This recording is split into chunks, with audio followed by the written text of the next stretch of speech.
All right. Are you there, Santos? Yeah, man. Outstanding. Yo. Yo, yo. Yeah. Did we get to see your Right. smiling face? Oh, well, that's what I'm trying to do. What's going on? I don't know. Let me see. Oh, right. Yeah. I had to press no wonder. There Okay. we are. Heidi, Heidi So, ho. I haven't seen myself. You can't see yourself? I can't. No, I can't see myself. Can you see me? Yep, you're on the right, and there's nothing on the. Well, I can see Oh you. shit! You have to I change the camera. I can see you. Everyone can see you. Yeah. Let me see if I switch it over. Yeah. Yeah, we're good. We're both there. Geez, I'll be able to see me though, man. Whether this is enough light or what. Let's see. I Well, don't. I'm there we going. are. Oh, there's plenty of light. Okay, can't you leave that on like that? Yeah. Okay. Look at you, you beautiful Aries. Ah. Yeah, man. Yeah, man. We've got a good bird. We made it on the 24th still, despite the resistance. Mm-hmm. Yep. Yes, sir. We yeah, it was a journey. For sure. With the strike finally lifted, they dragged that out. They dragged out your strike as long as they could, I guess, before we could get back on here. Yeah. Yeah. Look, I don't know what to expect. This could even get us a strike, and I wouldn't be surprised. And that's why I say to people, just record everything from now on. Straight up. Because this is probably one of the most important subjects right now. I have to eat because eating is very, very, very, very crucial to the ascension process. If not, you can't. There's no uh, room for getting this wrong. There's no more room. There's no margin. You have to. Diet is ascension. It's true. I mean, I've been teaching yep. since 15 years.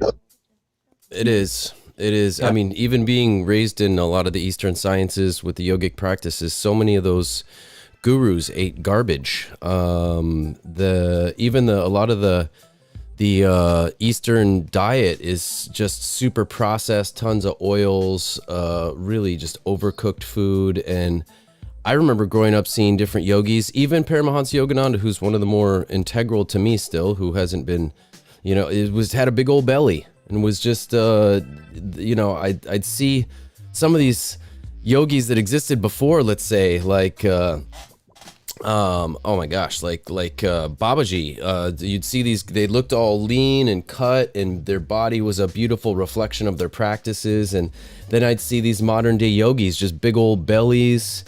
I mean, even Yogi Bhajan, he used to make his students eat one diet, and then he'd sneak off to my friend owned a convenience store over in New Mexico, and he'd go buy sweets and eat all the chocolates and stuff like that. It was like the food was never incorporated and included as part of the practice, and that was always a red flag for me.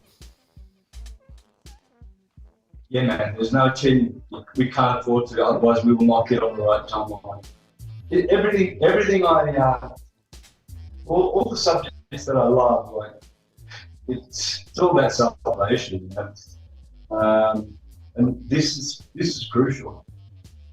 Eating flesh is something that non-humans do, and this is the vampires that have infested our planes. They've taught us society to it's all right to eat chickens and pigs.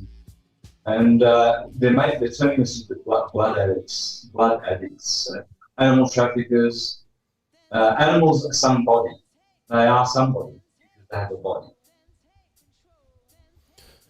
It makes sense. I mean, the phrase And that I it's was, serious. yeah. I mean, it was always like you eat life, you add to the life of the cells. You eat death. Whether anything that even vegetables you can make dead, you can cook the life out of. And so I think that's why I got fascinated with this emerging practice of eating food that wasn't cooked over 117 degrees or processed over 117 degrees, so it kept its enzymatic integrity. It kept all of its enzymes. And then I started to study more and learned that you have an enzymatic reservoir in your pancreas, and I believe 80% of your enzymes your body expects is going to come from your food. So when you're eating any dead food, even vegetables that you overcook, your body has to use more enzymes from your enzymatic reservoir, from your pancreas, to break it down. And all those enzymes could be used for other things: your skin, your hair, your nails, other body processes. And so overall, most of us are enzymatically depleted, you know? And so you could take the pressure off your pancreas and start getting more enzymes from your food. And that always seemed like a no-brainer to me, you know? Yeah, for sure, bro. Hey, and before we start, I have to tell you that my assistant will be coming soon. I don't know when. Sometimes it comes. What's the time? Yeah, anytime between 5 and 6. So you could be knocking on the door right now. So in such a case, just keep talking and have the camera just on you, and I'll just say, I'll put my hand up and say, I'll just depend my. Okay. And then I'll come back. It'll only be 5 minutes. Roger that. Yeah, I mean, we planned to do this show way earlier, and even our promo was for earlier, but we kept waiting for YouTube to lift his strike so we could do lives, and they dragged it out as long as they could. So, well, you wanna get in and take a look at the book right now? Should we dive in and take a look at some of it? Yeah, bro. So, let's share your screen. Is that what we're going to do? And just check here. out all the. Yeah, I could do it right here. Yeah. Let's see. Got it there and there. Boom. So let me see. Okay, so I can still see you. Can you see me? Yep.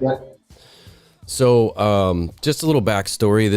And I want everyone to know, we were up. My team and I were up till 4 a.m.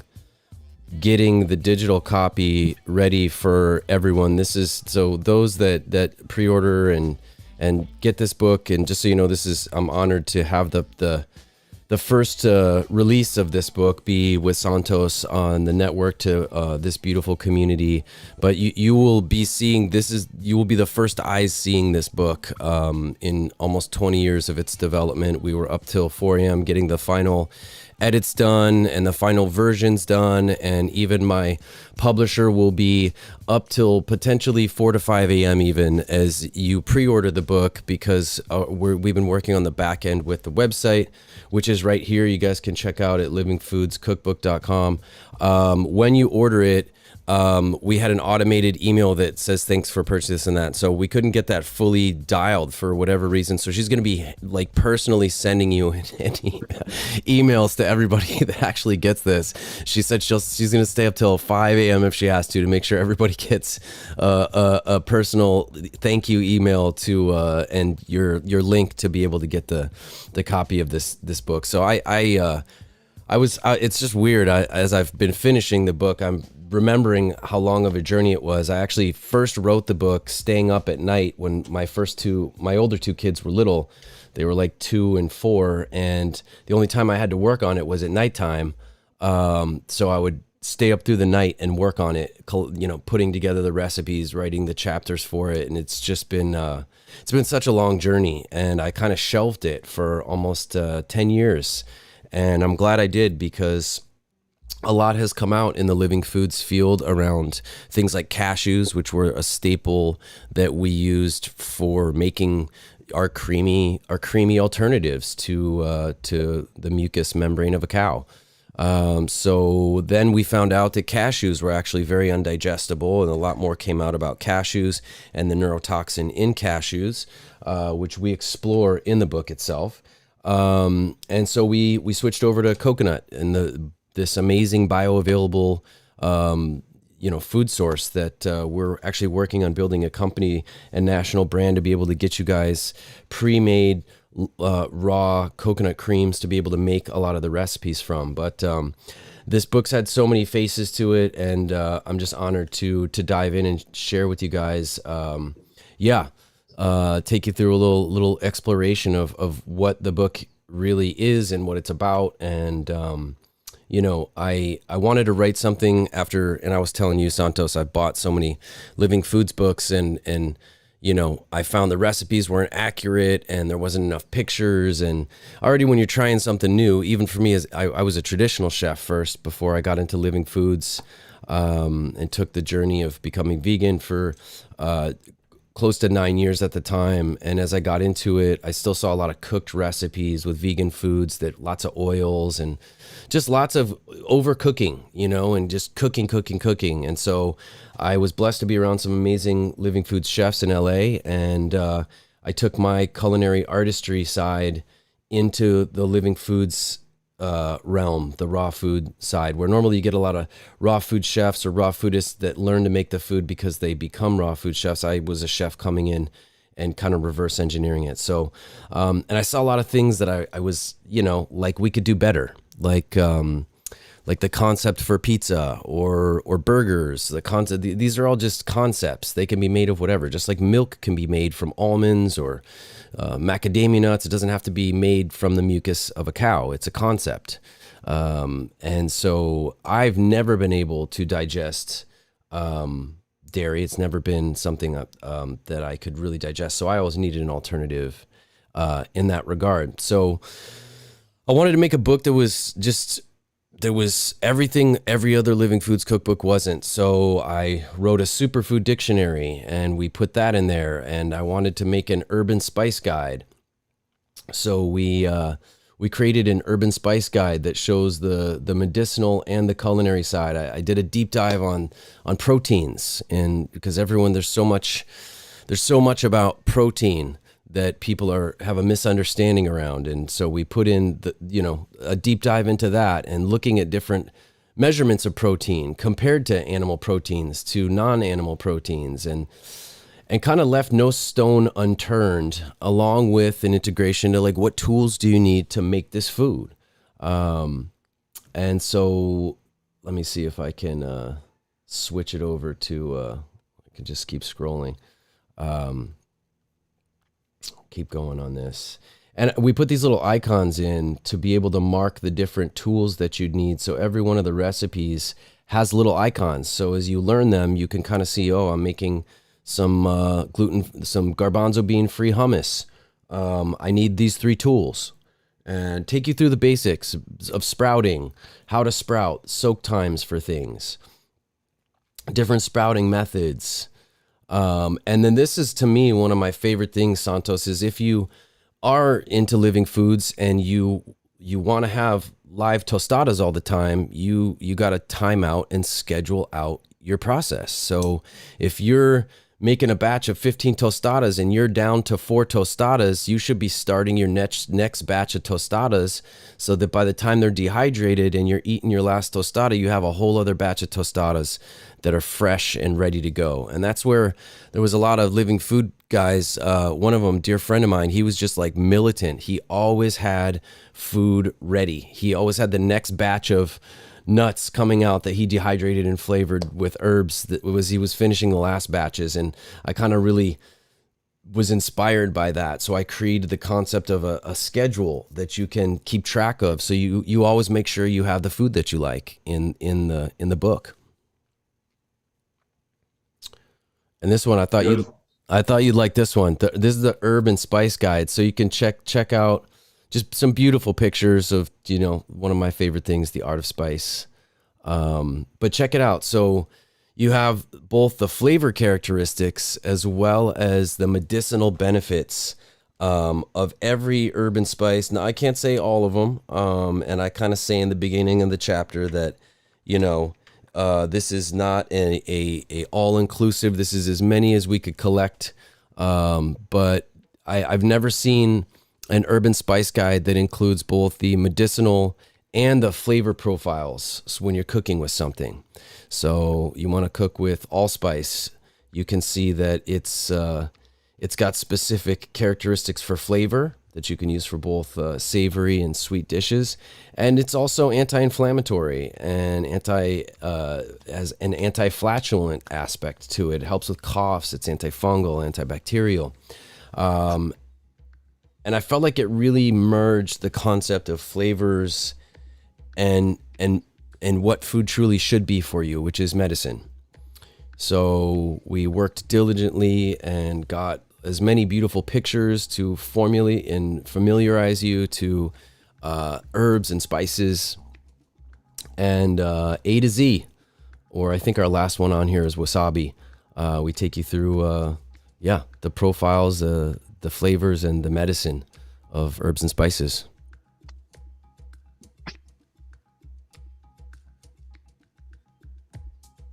Beautiful. Wow. Real food. These are real foods because they haven't been altered genetically. No, they come from the creator and they've got magnetic force, a la Dr. Sebi. 100%. And it's like, I felt like this was just, even, you know, the fact that you can have the digital version of it, you could take it with you and travel. It's just like a reference guide for you. If you come across herbs and spices that are, you know, you're not used to, they're in an unfamiliar place, you know, you're introduced to new ones. And you have a reference guide to understand them. I learned so much putting this together. I thought I knew herbs and spices, but like, some of the medicinal qualities, like nutmeg. This is a good one. I didn't know the medicinal benefits of nutmeg till I dove in, and I didn't know it was a brain booster. It helps with cardiovascular. It's an antiseptic, and it helps on a respiratory level. So so this is one of my favorite chapters, right here, the herbs and spices, diving in. Let's see if I can get it. Show the sidebar. This will help me like cruise a little faster to be able. So then we went into a superfood dictionary, diving deep into superfoods. So that was the next thing I thought. You know, we're always incorporating superfoods. Why would we not put superfoods into this? And so we take you through the concept of superfoods, what makes them super: antioxidants, flavonoids, carotenoids, vitamins, dietary minerals, enzymes, probiotics, and then we dive into fully, you know, all aspects of let's say acai berries, from acai berries to aloe vera, blueberries to cacao, A to Z, same thing, just as much of a foundational reference. Now there's more superfoods coming out each day. I already had to update a lot since I originally wrote this. And Santos, you're gonna love this. Specifically, you know, I wasn't gonna create a superfood dictionary without putting in uropathy, Shimbavu, right? It's a superfood. Has to go in the superfood dictionary. Mm-hmm. Put the shungite in there. It is right here. Had to put the uropathy in there, right? I mean, you know, even just for little Harry. Yeah. This is my dedication to little Harry, the pea wizard. But we put in the website. There's a full website that a bunch of top doctors have put together that shows you all of the science behind uropathy and the power of it. So, but yeah, I really tried to include everything, you know, into this to make it whole. And then the art of tonic alchemy became one of the next things I dove into. So we put a full tonic alchemy manual, how to make your own essences to flavor tonics. These are tonic formulas I've developed over the years. How to make tea bases, how to brew your own kombucha, and do ferments, just everything. And then our own formulated recipes for what we call tink shots, which are little concentrated tonic tinctures, basically, that we base a lot of our tonics off of at Mandala Living Foods. Yeah, and then our tonics, you know, all the formulas. I'm excited to share with you guys.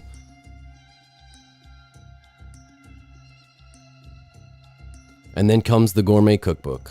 This is something that I'm, you know, from smoothies, just tons of pictures. Yeah, my favorite smoothie recipes. I thought you'd like these, Santos. Rocking it on this. Yeah. I have smoothies. I smoothie every day. I know. I watched your video. I watched your video, your smoothie video. I was like, oh yeah.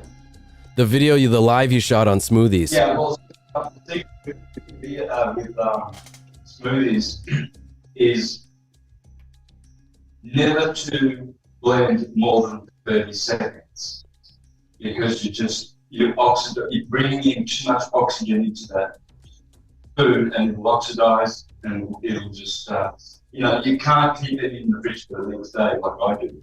Yep. So I always do 20 seconds cut off. I like my smoothies chunky. I do. Mm. I'm not a fan of the super pureed smoothie. That's just like a baby food kind of a thing. I like some grit in my smoothie. I like to have the real chunks of the stuff in there I can kind of crunch on as I go. That's my personal preference always. Mm-hmm. Yeah. And then this was my, you know, as someone who can't process the mucous membranes of cows, like a good majority of humanity, and primarily, if you don't know, that's because we don't produce lactase, which is the enzyme to break down the lactose. We produce it when we're younger, but then we stop producing it. So there's a very small percentage of people that actually can still produce it, but most of us don't. So even if you don't think you're lactose intolerant, you know, you are, because you're not supposed to be breaking that down. You don't have the enzyme for it. So this was my kind of thesis for what I saw the most significant aspect of the vegan diet was for me, which was the dead mucous membrane of the cow. And, you know, not only does it, is the proteins like giant. We have our human fat globule proteins are tiny. Cows are massive. It just overwhelms the body. It makes you more acidic. And then your body's natural process is to leach calcium from your bones, because that's where the source of calcium comes from. So the whole, I mean, it's really deceptive. They tell us drink, you know, cow mucus for strong teeth and healthy bones, when it actually raises your acidity and it leaches it from your bones. And that's why America is the largest consumer of dairy and the largest sufferer of osteoporosis, weakening of the bones. Yep. It's all about lies, brother. Yeah. Essentially, this book is a book of truth, and there's only Kurukshetra and the Gotchadamaroon and Armageddon. All of these battles we wage against the lie. Simple. You know, from the beginning, was the liar, the deceiver, from the beginning. And so it's not essentially evil or good, but it's the truth. The lie is that humans, I don't know whether there's artificial humans. A lot of people talk about Dracos and reptilians that are manifesting as humans. I don't know about them. We know that there's, they even do such things as cannibalism. You go to a restaurant anywhere in Los Angeles and you can get, nice human flesh and dine there with some wine and friends. But essentially, all of that is humans are not predators. We're not humans are not predators. We pick berries. We don't like to hurt and harm. I mean, neighbours don't. You don't like it when your neighbour jumps over the fence and kills your dog. That's not cool. No, that's because we have some association to dogs almost as somehow separate, but it's sentient, of course. Who wants this sentient creature to be murdered by your neighbor, let alone, any sentient creature, if you will. So I like how you called it the Garden of Eden diet.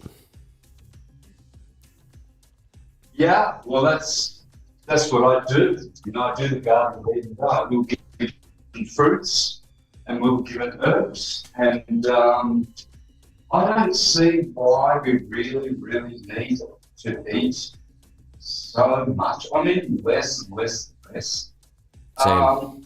You just have to go to them a lot more. And what are these sewage treatment farms about? They never once existed. And every day, more and more of those are being opened up, and they treat sewage treatments. I mean, what is that? And then in Western countries, they give it back to you in the water that you shower in. Now, we could eliminate all of these industries. They're all false industries that are preying on us because we're preying on animals. If we've got, carcass in our fridge, well, we're animal traffickers. We're somebody traffickers. That's a body in your fridge. You've got bodies in your freezers. They're dead bodies, and they're dead. They're freaking dead. Whereas look at these, nuts and vegetables. It just makes sense. Well, they upside down, but you can't see them. I can see you. Huh? I can see you. Your video's working.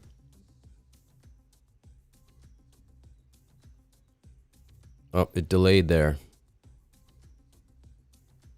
It froze up. There he is. Hey, sorry, man. Can you see me? Yeah, I can see you. Yeah, we can see you. Okay, but I'm not on camera, right? No, we can see you. Oh, okay, because I've been walking around and stuff. I'm so sorry, brother. Oh, that's all right. That's all right. That's all right. Okay. No, Did you hear what I said, though? I did. I heard all of it. Yep. You got everything up until 3 seconds ago, yeah? Yep. All right. We'll continue on then. Yeah.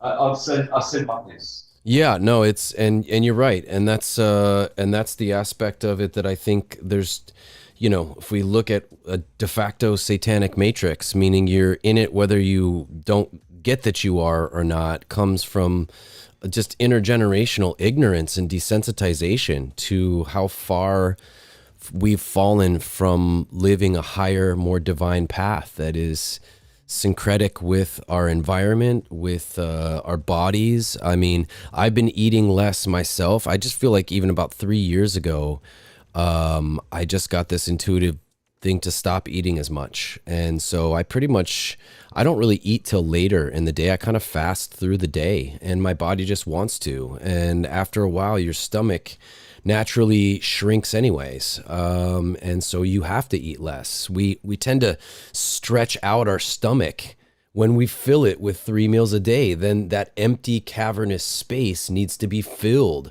more and more. So it becomes this bottomless pit of feeding,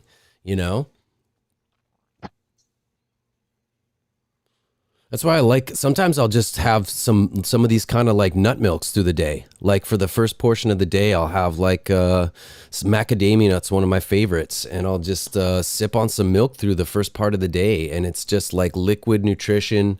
I'll flavor it with some rose or geranium or something, and I'm sustained, and I'm good, I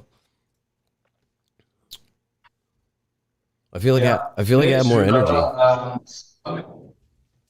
I'm eating a lot of indigenous fruit here, and wonderful. It's vitalizing, especially the unas. These prickly pears. Oh, I love those. Yeah, I have about 10 of these a day. Oh, really? How do you eat them? Bananas, that must be. Do you eat them just fresh, or do you do anything with them? Like I know there's a few different things you can process them into, like a salsa or pickle them. No, I'll just eat them like my father used to have these. The Italians call them fighi d'India, which means figs from India. Wow. Okay? So my father, being Calabrian, when I grew up in Australia, he had an orchard. We had every known plant. I grew up with this culture. This is not something, that I'm doing as a cool idea. I grew up with orchard. And we had prickly pears. We had these in orange and red. I used to love the red ones. But here, they're nowhere near as sweet as the ones in Victoria, Australia, that my father had on his farm. But how you eat them is just like this.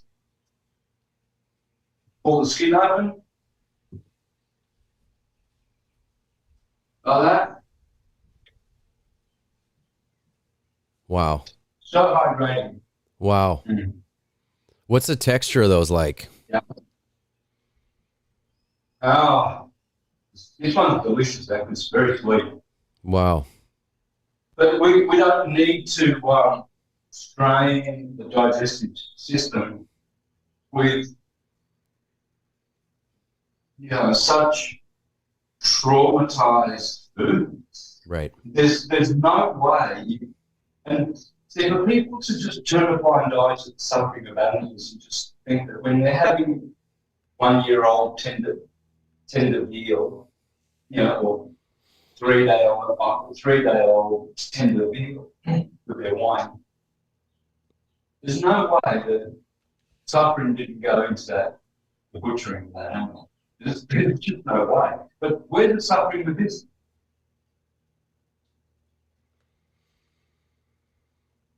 Yeah, that's yeah, I don't know how to really even address the veal thing. That's or who just came up with that idea even. Yeah. How that is acceptable is beyond me, my friend, beyond me. The mothers, I had lived near I don't know what it was because I was there temporarily. But it was like a place where all the cows go that have just had their veals, their calves taken away. And there was this special paddock near where I was sleeping, and I could hear the mothers crying all through the night. The cows were just crying all night long, agonizingly, like hell. If I tuned into it and listened to every single cow, it's like, that's hell. Those cows are not happy. No. And then they go to the other part, and their little veals, their little lambs, scared, tender. Just all they want to do is play with mummy and grow up and see what it's like, what life's all about. But no, someone got gluttonous and decided that they just want to snuff out that soul. Well, whereas these fruits and these foods, they were given to us by God in the Garden of Eden. And that's the diet. It's the Garden of Eden diet. And they live longer than we did. They try and say that life expectancy and longevity has increased because of blah, blah, blah, blah, blah, blah, blah. And it hasn't. It's decreased. Everything's upside down and alive, guys. Everything. Anyway, Micah, keep going. I'm with you. I'm with you on the inversion. And it's kind of it's again what those that are in opposition to the divinity of this world, they invert things. They invert things from from God's intention and the true nature of it. And I guess that's that's why I saw a lot of the foods that people feel like they're missing out on if they transition to a Garden of Eden diet.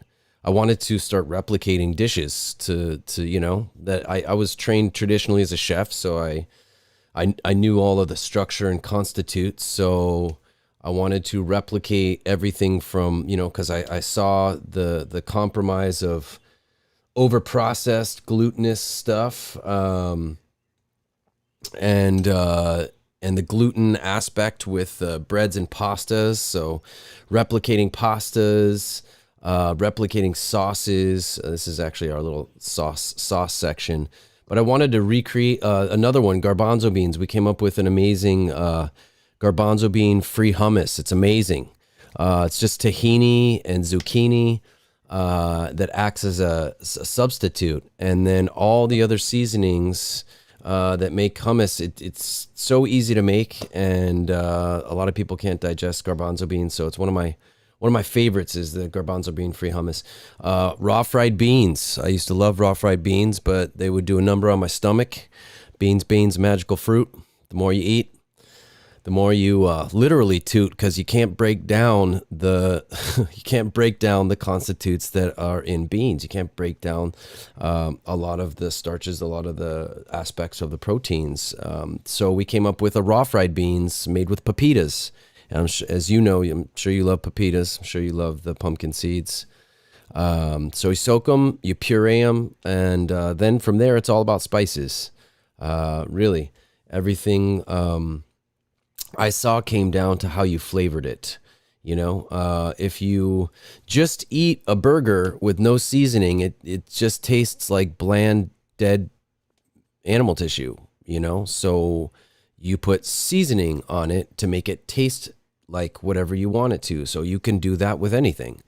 And that's where I started to get into like, how can we make live breads and crackers and things, but primarily, how can I come up with a dough? Because I don't like these flaxseed cracker buns. I'd be trying some live burger somewhere, and it was just like a veggie patty on 2 pieces of thick, dense flaxseed toast. And I was like, this is not giving me the burger experience that these people get to enjoy. So how do I make dough? So we came up with a way to make some actual dough. These are actually our burger buns. They're squishy. They have a doughy consistency to them, like a real bun with no gluten and completely digestible. Same with the taco shells. I wanted to try to replace the corns, not very digestible. So we came up with a way to make tostadas and taco shells with more digestible replacements. And then I started just checking off the list of my favorites, from pad thai, pastas, lasagna.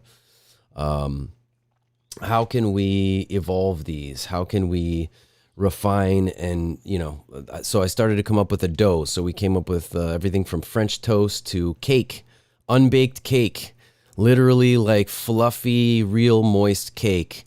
And we used nut pulp and coconut and psyllium husk and we as a binding agent, and we actually kind of reverse engineered how to make cake by pressing it into cake molds, and then we refrigerate it, and it makes this moist, dense, or fluffy. I found a way to range it if I wanted to make more of like an angel food cake, or if I wanted to make like a rich chocolate lava cake or cinnamon buns. We came up with a way to replicate it. Here's our burger. Looks pretty meaty, huh? Those are undehydrated, by the way. So those are going into the tray right there. Here's one of our finished ones right there. But they're red inside. They're red inside from the beets. So, it's pretty amazing how you can replicate things and make them taste amazing. We came up with a meatloaf. I just started copying things. Sloppy Joes. You like Sloppy Joes? Came up with a way to copied it, improved it, evolved it. Because a lot of these things you eat and they feel heavy. So walnut carne is one of my favorites for tacos, tostadas. We came up with a way to make a replacement of carne using walnuts. Amazing superfood for the brain. Came up with a version of Italian sausage. Obviously, mushroom burgers are awesome. Coconut bacon. Like there was a way to replicate everything that I saw that people eat and evolve it, refine it, clean it up, and it became kind of like, a challenge for me that I liked. And then this is one of my favorites. I think this is one that I think you'd really love. And when I was saying I don't eat till later in the day, something like this. This is a green goddess soup. It's one of my favorites. I'll usually make like a big pitcher of it and just have a bowl of it. And the protein base is sprouted mung beans, which is just one of the cleaner proteins you can take on. And I'll have a bowl of this, and I'm just good through the day. It's one of my favorites, one of the cleanest nutritional sources right here. This is one of my favorite recipes to share actually with you and with everybody, is the green goddess soup. And so it just started replicating everything from breakfasts. We call it heel fast, not break fast. And then what we call in Hawaii pupus, which are appetizers. So we started to come up with everything from pizza to the pastas, Garden Island toast, sushi. I came up, we have unfortunately, diabetes is a really big one here in Hawaii because the diet here is garbage. Unfortunately, because when they got colonized here, what do you think, once they had their culture taken away from them, what do you think was influencing them? Television. So unfortunately, you see in Hawaii, a lot of the stuff I'm grossed out by American society, the big trucks, football, alcoholism. For crying out loud, they still like Spam here. The McDonald's here serve Spam because when they came here, they impressed the tribal people because they would have to catch their food, right? They'd have to catch their meat source and they'd hunt it and they'd pray over it and everything. And they went, wow, wait, there's just meat in this can. We don't have to, this is magical. There's just meat in a can. And so still to this day, culturally, they still think it's magical and they still have it here. You can get Spam here on the side. So my point is that the diabetes is very prevalent here. And so a lot of local aunties and uncles, they can't even have sushi anymore. So we came up with a sushi, because the rice, it boosts the glycemic levels. So we came up with a rice that's made from cauliflower and coconut. And we use, again, psyllium husk, which is a great digestive cleanser, as a binding agent. And we make this amazing sushi sticky rice. And it's just, if you're diabetic, you can have rice again. And it's not just for the sushi. You can put it in, pad thai, rice bowls, whatever. But I found a beautiful receptivity to the local people here being open to these healthy alternatives when we opened our cafe here. Here's actually a plethora of dishes. You can see a plate of the sushi and one of our pastas, pad thai in the corner over there. So I'm all about, recreating healthy alternatives, the nachos, tostadas. I enjoyed the concept of all of these foods. I just didn't like how I felt after I ate them. So, how can we evolve this? Food is a concept. And don't get me started on desserts, okay? The desserts this is what's up. So I told you about that cake. Look at this. This is a chocolate cake. Fluffy, dense, rich, frosted, everything from apple pie, because I love sweets, but I hated the sweet side being a glycemic, overwhelming force in my system. So I found a way. All of these desserts are sugar-free. We found a way to make desserts sugar-free. This is a amazing blue algae, we call it the blue dream pie. It's got mugwort essence in it, really powerful for your dreams. Neat thing about the desserts is you can eat them for breakfast. That was my favorite thing about Living Foods. You can eat live food desserts you can eat for breakfast because they're full of nutrition. You still get that kind of dessert sweetness, but it's not from sugar.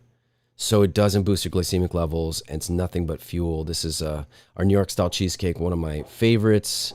Flourless lava cake, made completely from nut pulp, psyllium husk, and coconut.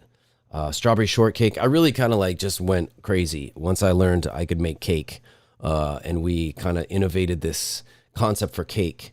I started to just replicate it in every way that I could. And we have something called taro here. I'm sure you're familiar with taro. The root, it's, I think you're on mute. Oh, there we go. Hang on.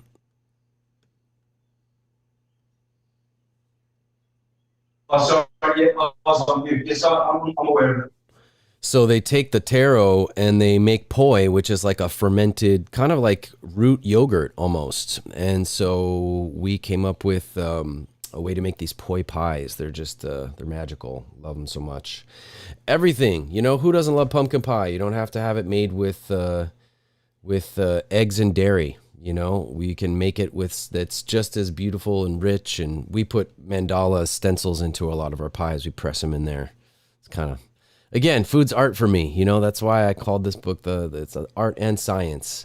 And of course, you know, cacao is amazing. So much of our chocolate is unfortunately just mutilated with garbage and preservatives. So I wanted to always create, you know, healthy alternatives for chocolate and all the favorites. So yeah, I'm honored to share this book. I know I kind of scrolled through it really fast. It's over 350 pages. It became kind of a living foods Bible, and my loving thesis for how to incorporate food as medicine. And I love the way you described it as the Garden of Eden diet, because I see that. I see and feel the purification of that, you know?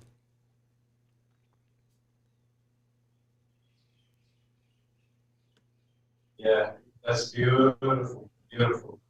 I've never seen such a beautiful cookbook.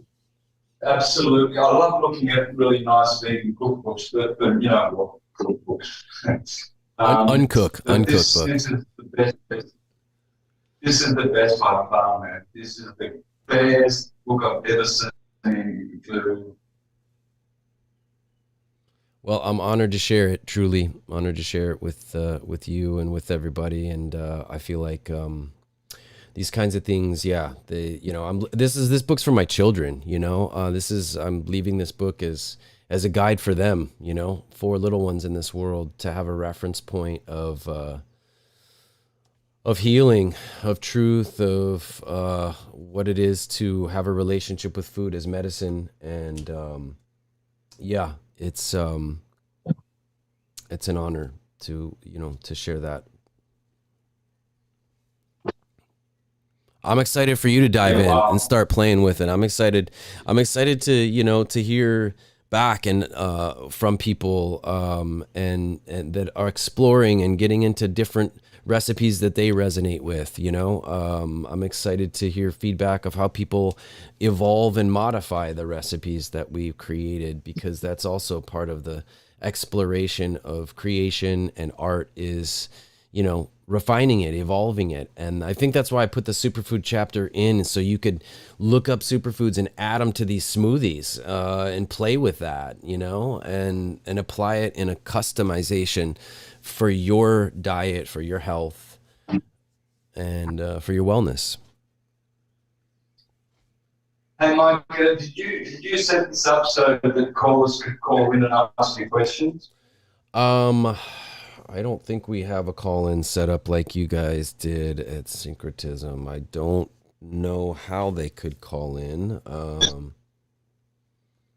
I wish they could. And I actually, we had, unfortunately, Anne-Marie had to go. She couldn't be on the chat to be answering questions. Oh wow. All right. Well, I'll check on my phone if there's any questions from people while you're going. But you're definitely going to keep going, right? Yeah, no, 100%. Actually, I just realized thank you. I had two cameras on. Sorry about that, everybody. Didn't realize that was the case. It's been a journey for us to get this going today, and rightfully so. Sometimes, there's great resistance for big things that we're doing in this world that are going against the system that all of us work so hard to expose. And so it's oh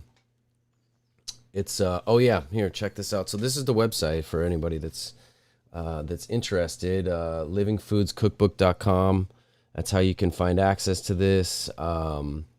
It pops up with a window and just kind of takes you through everything, what the book is, the 5 books in one, really, that it is, and my journey and story and what you'll learn. And we're going to be doing a lot of virtual instructional classes, showing you how to make milk and cookies from one ingredient, things that are functional and practical. But you can check out everything here. It takes you in depth through the book itself, and what is in the book. Everything I've kind of done a little scroll through, everything from the Superfood Dictionary to the Urban Spice Guide, Tonic Alchemy, the brewing of the kombucha, and all the different recipes that are incorporated into this life manual, really, that we've really worked so hard on. And we're doing a special thing right now for pre-orders, because the book, you can get it both digitally which I recommend for sure to have the digital copy, because you can just have access to it on your devices to travel with, you name it. It just makes it more versatile. But we are doing a full 8.5 by 11 color giant hard copy book that's going to be beautiful and everything I always dreamed this book would be almost 20 years ago. So we're doing a special for pre-orders right now for a period of time, where you get, when you purchase the hard copy book, we gift you the free digital copy.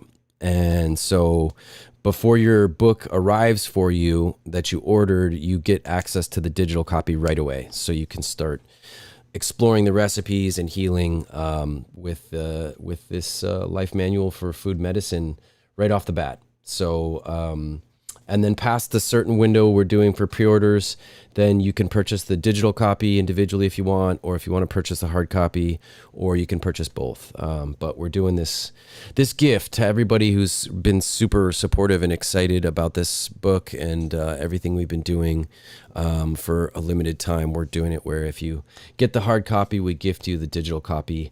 And like I said, that's the one I end up using the most, obviously, because I can just have it on my iPad. In fact, I'm excited. We're opening our Living Foods Cafe actually on Friday. So it was very synchronistic how the book launch happened, and then we're opening the first Living Foods Cafe here on Kauai. Since unfortunately we had some agent of darkness, if you will, light our kitchen on fire about 5 years ago. Somebody burnt our kitchen. And after we were open for about 8 months serving food in the community and free food, because we have a program called the Prosperity Movement, where if you don't have any money or any food, we offer a free bowl of food to anybody. And so we served over 1,000 bowls of free food to people in need before, unfortunately, somebody burnt our kitchen down, and we rebuilt it over the last year. Unfortunately let it sit for about 5 years. I had a burnt kitchen I had to stare at for 5 years, and then we rebuilt it, and we're reopening in Anahola on the Hawaiian homelands, and I'm very excited about it. So we're going to be serving this food. Our goal is to create a franchise of these Mandala Living Foods all over the country and other places. I'd love to have one in Mexico. I'd love to I have some friends and correspondents in Africa and other places that have opened up just from the film that I did release a while back, and they've seen what we're doing. They're like, yo, could we get one of these in Australia? Like, what's this? So our goal is to get a network of these living food cafes, because we also want to get this prosperity movement and serve these prosperity bowls all over the world, where we could have free food to people in need, and we can't get in trouble because it's built into the way we're doing it with the cafe, that we're serving them this prosperity bowl. So we can't get arrested like people have been at the park for serving homeless people food. It's on our menu. You can order it, and it's sponsored by local businesses that we engage to support this. And we give them a little seal called the Prosperity Seal they put in the window of their business that shows that they donated to these prosperity bowls. And so prosperity in a tribe is supposed to be shared. So that's why it's not a charity bowl. It's a prosperity bowl. So I'm excited about that movement, and we are doing some portion of donation for our book sales to the prosperity movement as well. And these are all just things that God guided me to do, to teach the people, heal the people, feed the people. So I'm just following orders at this point.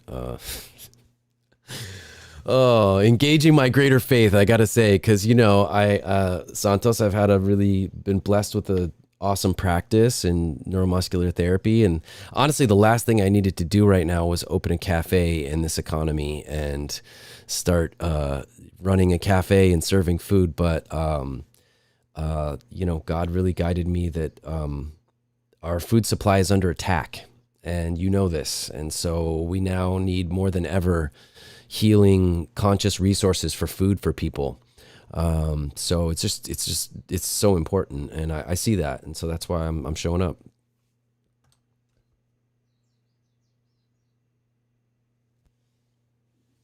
Oh, you're muted. You're muted, my brother. So, Micah, from my the effect that this book gives me is that it really wants me to plead with humanity that is ready for this message that humans are not flesh eaters. We are frugivores. It's been proven over and over and over and over again. The lie is that we need flesh to stay alive. That is a lie. It is a lie. It's not the truth. And it's not subjective truth either. It's not an opinion. Gluttony, gluttons will not, you will not enter God's kingdom. You'll never go to that place that you think you're going to. You'll end up somewhere else, unfortunately, because all the scriptures condemn flesh eating. Even the Bible does, when it talks about you can eat animals that haven't got their foot, their hoof, and pigs, and you can't eat these animals. But the Jewish scholars of the 10th century, back in Spain, like the great ones like Moses ben Maimon, he taught that this is not literal. This is not talking about literally eating animals, because thou shalt not kill cannot be cancelled. It can't be cancelled. So he explains. See, I've read all these Jewish books and Christian, and the whole lot. It's all condemned. One must never kill an animal for sport, food, or pleasure. Bhagavad Gita condemns it so much that it says that you will have to reincarnate in their flesh. This is really, really serious, guys. So I just want to stress that the ones that are really pushing the blood diet, Dr. said he condemned it like root, blood, and what do you say? Blood and starch. Westerners are addicted to blood and starch. That's their staple. That's their diet. Like a spaghetti bolognese or a hamburger. That is blood and starch, and those poor trafficked animals. Here's a chance to use your own mind. Have use of your own mind. Don't listen to these people that say that flesh is okay, it's got iron, you need beef, you need chicken, and it's got all this and that.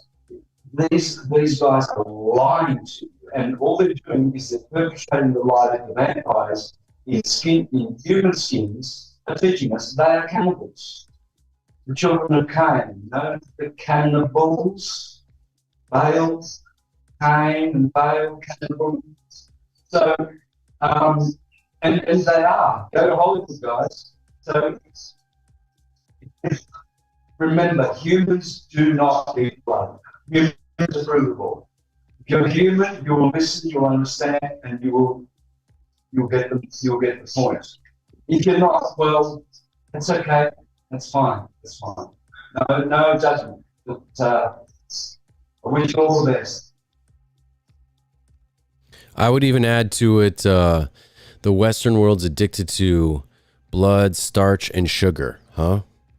That's the other one, right? The addiction, yep. Like this, and then the sugars really and the starches feed the parasites and the fungus that's in them, and it's been proven that fungus can manipulate your own mind and psychology to perpetuate more, to feed it, to grow and continue growing inside of you. So, and that's in a sense kind of a zombification. It's a form of this zombieism, when you're driven by things growing inside of you, parasites and fungus that are directing what it is you're even eating. You're a slave to really possession, wouldn't you say? That, I mean, I've seen some pretty powerful decodes on demonic possession being based around parasites and fungus. Yeah, brother. Look, you know, there's people that still think that we're. I just saw a comment there. I'm watching the comments, and there's a guy there saying, "Fancy, we're enlightened, and they're pushing the WEF vegan diet." Guys, all right. So, all right, we all know that that guy who made that comment is so marvelous stupid. Okay, so the rest of you understand that. The reason why the West vegan diet is not the diet we're promoting, we're not promoting any of that demonic Bill Gates, different carbohydrates, not meats, and all of these corporations that are making vegan diets to fool vegans, to fool people. My Oh, you froze up. There we go. Where did I get up to? Talking about the corporations trying to manufacture and push the vegan narrative.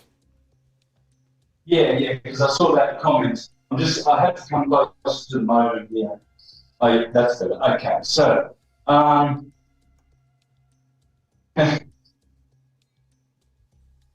convenient it is. They always do this.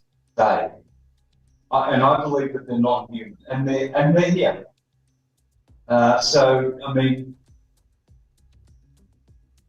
they are into blood, and trafficking and people trafficking, and these, like this diet is to to be an answer to that. Friends, we don't have to participate. We've all been fooled. We've all done shit. We've all done stuff that we wish we never did, that through ignorance, like go and get certain medication that are testing experiments and things. There's many things that people have been fooled with, but we can absolutely change that. I've always felt that. I'm a great believer in the scriptures. I love the scriptures. And Jesus did say the kingdom of God is in you. So I figure then, I already know that. I used to believe that, but I know that. I know that the kingdom of God is within. I just know that. I have since I was a little boy, right? So, but that doesn't mean I've always lived that way, because I've been fooled, and we all have. But if the kingdom of God is within us, well, that means we don't really need anything without, because I wouldn't mind just the kingdom of God. That's all I need. If someone said, "What would you like? A brand new guitar and a Mercedes-Benz and a helicopter, or to live forever in the kingdom of God?" Entre, my assistant is here, so I'll just finish off and then you can finish. Awesome. Okay. Well, what would I pick? Well, I would pick the kingdom of God, because it's in you that Christ Jesus said that. Anyway, you can continue on, Micah, because I don't know, it might be 5 minutes, it might be 10. All good. Yeah, I mean, I'm just grateful for that. Yeah, thank you for summing it up with that. And I'm even good to leave it on that. And we will set up so you guys can do a Q&A at some point. And love to have a more interactive discussion to come. And I'm grateful for that. And I just want to state that there is a very obvious push from the system and those that are part of this global control system for this distorted corporate veganism that's pushed, and it is riddled with things like these impossible burgers and the manufacturing of genetically modified vegetables that are destroying thousands of animals through the harvesting and in the name of veganism. And there's so many absurdities that are riddled with it. So I understand that aspect deeply, and I've looked into it, and I've hammered on it on my show. And I guess that's also why I still felt compelled to release this book, because this is an alternative to that. This is a rebellion against that. This is an engagement to you incorporating and making your own food, which is the most empowering thing that you can do. In fact, I used to, what is happening here? There we go. I used to, okay, wait a sec. Let me stop sharing that. Try that one more time. Here we go. And we'll go back to this. I used to have a friend, still have a friend, a brother of mine. And his thing was always, he would only eat food that he made himself. And he was so extreme about it. I used to find it somewhat alienating. But then I really got kind of the magic of, and the significance of him wanting to put his own vibration and eat the vibration of his own creation in the food. Because he saw the aspect of the vibrational aspect of food as medicine. And so my intention for this book was to create a manual that allows you to explore and create your own relationship, which I feel like is constantly being squashed out by our codependency to get our food processed already by somebody else. And that is something that that we need to change, because we need to start being our own source code for food, for nutrition. And that was my intention with this, with all the different recipes, with giving you some formulas to work from, to explore, to upgrade, to evolve yourselves. And that's always been our intention at Mandala Living Foods, and what we're about to start cranking on. I'm literally going to go leave this interview and continue prepping for our open on coming up on Friday. So I'm super honored to share this book with you guys. Truly, I'm honored to share it on Santos's platform and to this community, which I know has honor and respect for a diet of life and eating life, and the intention and ramifications of what it is to purify oneself. And really, we're only supposed to, at our highest state, Santos, did we not live off of just prana and energy and light?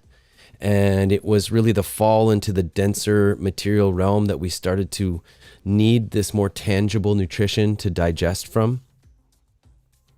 So the return to the Christ, so the return to the Christ within is starting to break one of our greatest addictions that nobody identifies, which is food. Our addiction to food, to denser, lower frequency foods, to junk foods, to the sugars.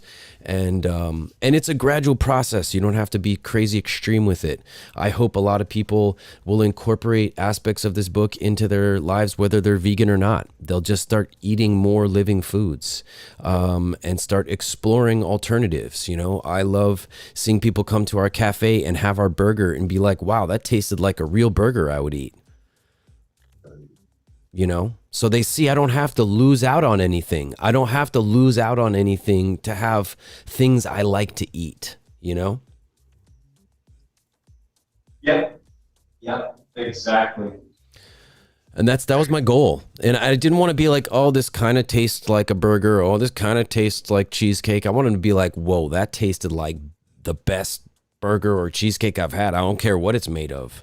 And to show you that you can create food from, if you're going to still have your relationship with food matter, which we all should be working on illuminating and lightening ourselves from our relationship with food. It's just a heavier thing. And we are in a time of great revelations where one should be going into fasts. I mean, isn't that one of the most powerful things in scriptures, when some of the depth of downloads from God through fasting, Santos? And you'd see like Jesus did a crazy fast. I mean, fasting is a beautiful thing. It kicks the body into a beautiful state where it starts eating its own toxic cells within itself. So it is an evolution to break your addiction to food, to what matters, to the 6 protons, 6 neutrons, and 6 electrons of the carbon matter. And so, but you don't have to be crazy extreme about it. But this is a beautiful bridge for you through this book, which is one of the reasons I wanted to create it. And I do refer to it as a life manual that I hope helps you. Yeah, for sure, brother. Thank you very much for sharing this. I mean, it just staggers me how much you're achieving. You've got all that, the cafe now going. You've got this. You've been doing this book for years. You released the wonderful documentary called Release, which we got a strike for as well. I did as well. And now this staggering. Like, it's just. And with 4 kids, and with 4 kids, right? And on top of it, somehow with 4 kids, man. March 24th, Aries must have something to do with, I mean, I'm not trying to toot our own horn, but I kind of think so. I mean, it's definitely not going to say that it's hurt anything in that regard. I would love to just, before we close out, just share, if possible, the cafe. Just what we've been building would be so cool. I have a little video I just shot the other day, guys, that I would love to. Let me see if I can move this bar. There we go. I'll move that up there. I'll show you our little cafe. Here we go. Get this up here. Let's see. And also, obviously, I'm still trying to rock the show, Santos, and point out as much of what's going on in the Matrix as possible. So check it out. This is a DJ performance stage that we created. Check it out and see what you guys think of. This is the stage. This is on Honolulu Marketplace in the Hawaiian homelands. Got a little kids playground area, community market table, and here's our cafe with our little bar stools, and it's I can't even describe how much it took to build this. What a journey it's been. Yeah, it's just a beginning. It's the first beacon. So it's been an honor and tested my everything to get to where I'm at. We're just getting started. So I'm just truly honored to share this, and with you, my brother. Obviously, on the 24th, we still fought through and did a 24th release. Oh, goodness. From one Mars sign, Aries, to the other sign, Scorpio, both through Mars. So, and I noticed you have in your recipe book one that started with Ma. Yeah, I think you had a couple, actually. I saw 2 Mars in there, and Mandela. Ma and Man. Same word, same meaning. Right. Adam means Mars. Oh. And that's why it's always the boy symbol on the toilet. It always will be. It's just. I can't wait to see more of the decodes that you get from diving into this book myself. I'm excited for you to have a little journey in it. Well, I'm going to christen this book the Diet of the Stars. There you go. Diet of the Stars. That's it. It is. Because we're all stars. We have ancestors, youngster, sister, master, mobster, gangster, fraudster, jester, trickster, pastor, master, minister, superstar, rock star, Right. imposter, disaster.